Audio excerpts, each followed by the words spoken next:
సహజంగా మనం టులిప్స్ని సినిమాల్లో చూస్తూ ఉంటాము. ఎక్కువగా ఇవి నెదర్లాండ్స్‌లో కనిపిస్తూ ఉంటాయి. ఇటు మన దేశానికి వస్తే కాశ్మీర్‌లో కొంత వేర్వేరు ప్రాంతాల్లో కనిపిస్తూ ఉంటాయి. అలాంటి టులిప్స్‌ని మన దేశ రాజధాని ఢిల్లీకి తీసుకొచ్చారు.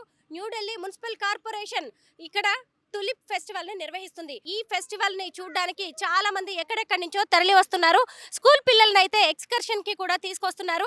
అసలు రకరకాలైన టులిప్స్ ని మనం ఇక్కడ చూడొచ్చు. White, yellow, pink, purple, orange ఇంకా వేర్వేరు షేడ్స్ లో ఉన్న టులిప్స్ కూడా ఇక్కడ మనకి రకరకాలుగా కనిపిస్తున్నాయి.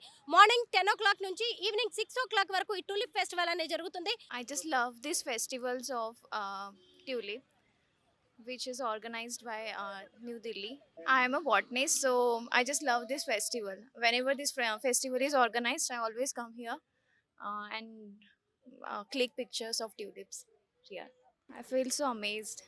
I just love this color combination of tulips and everything. Have you seen tulips earlier? No, never. First time only. Yes. Thank you.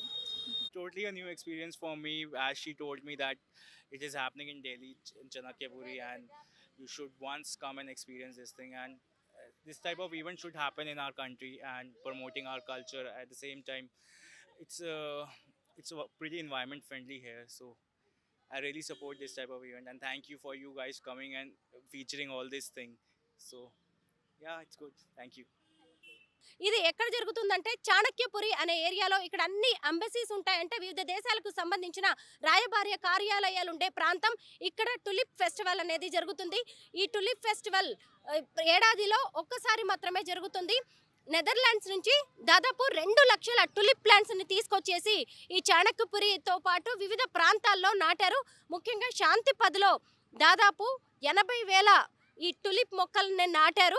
వీటిని చూడడానికి చాలా మంది, ఇప్పుడు మీరే చూడొచ్చు, ఎక్కడి నుంచో ప్రకృతి ప్రేమికులు టులిప్ ని అలాగే పువ్వుల్ని ఇష్టపడే వాళ్ళు వచ్చేసి వీటిని చూస్తున్నారు.